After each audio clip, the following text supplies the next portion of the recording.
بسم الله الرحمن الرحیم. محترم منز په اسلام کې د ټولو نه ضروری عمل دی. نن که انسان نه تپوسو کې چې ته جمع الاول نه وی راغلی، یره جی لږ په سر مې درد و، یره جی لږ لیټ رالما، یره جی لږ ستړی وما، یره جی میلمه و را سره. نن موږ سره د موبایل لپاره وخت شته دی، د فیسبوک، د ټیک ټاک، د یوټیوب دپاره وخت شته، د یار دوست دپاره ټایم شته، د ښځې بچي دپاره وخت شته دی، دارنګې د حجرې بیټک دپاره وخت شته، د چکر دپاره وخت شته، د خوراک څښاک دپاره شته، د خوب دپاره شته. یو پیلی چایم چې موږ څښو نو 10-15 منټ موږ په هغې باندې تېرو، خو خوند ترې ناخلو. خو نن د هغه رب دپاره وخت نشته، کوم رب چې دا ټول نعمتونه موږ او تاسو ته راکړي دي. نن موږ هغه رب په ورځ کې 15 ځل ځان ته راغواړي، باقاعده آواز راته کوي چې راشئ زما دې کور ته، راشئ زما دې لمونځ دپاره، د کامیابۍ ځای ته راشئ، دا ستاسو کامیابي ده. خو نن هغه آواز مونږه اور هم نه، مونږه بلکل ړانده کاڼه شوي یو. دا کوم وزرونه چې مونږ په دنیا کې پیش کوو، یا دا به مونږ سبا د رب مخې ته پیش کړی شو چې زمونږ د ځکه نوم راغلی، زما په سر درد و، ما سره میلمه و، زه ستړی وم، زه لیټ راغلی وم، زه مطلب لږ بېسوره وم. دا به مونږ د رب مخې ته پیش کړی شو، بیان به کړی شو. مونځ آیا دومره غیر ضروري شو، مونځ دومره چې کوم دی یو معمولي عمل شو. نن جماعتونه هغه لګیا دی، شاړېږي، ورانېږي، غیرآباد کېږي.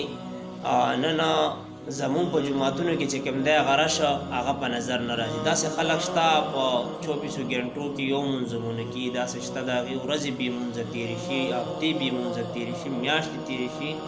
انسان حیران شي چې دا څنګه کورونه دي، په دې کې نه مور کې احساس رالو چې دا خپل بچی جماعت ته واستوم، نه پلار کې احساس رالو، نه پخپله رالو، نه نیا نیکه سره دا د دومره اهم عمل چې کوم دی احساس پیدا شو.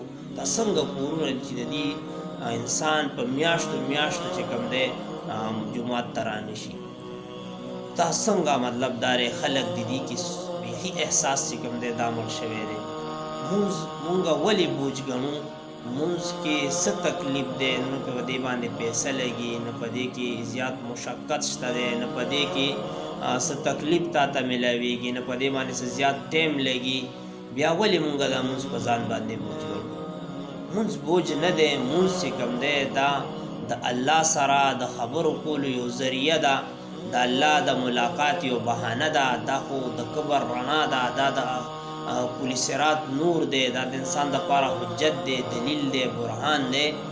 او زما محترمو کوم انسان چې مونځ نه کوي نو ګوره په قیامت کې چې کله د جهنمیانو نه پوښتنه وشي تاسو د جهنم ته څه شي راوستی، د هغې اولنی جواب به دا وي چې لم نکو من المصلین، مونږ مونځګزاري نه وو، مونږ ځکه چې کوم دی جهنم ته راغلو. الله دې زمونږ د ټولو حفاظت وکړي. نو د نن نه کلک عزم کلک اراده وکړو چې انشاءالله هر مونځ دا به د جمع سره، دا پوره پابندۍ سره خپل دا خودساخته خبرې، دا وړې وړې بهانې چې کوم دی دا به د مونځ دپاره نه پیش کوو. د الله د داعي په آواز باندې به لبیک وایو، او انشاءالله ځان به جومات ته رسو. د الله د دې ندا د دې آواز به په خپل عمل سره جواب ورکوو. جومات کې به چې کوم دی ودرېږو او دا خپل مونځ به انشاءالله جمع سره ادا کوو. الله پاک دې ما او تاسو ټولو ته د عمل توفیق نصیب کړي.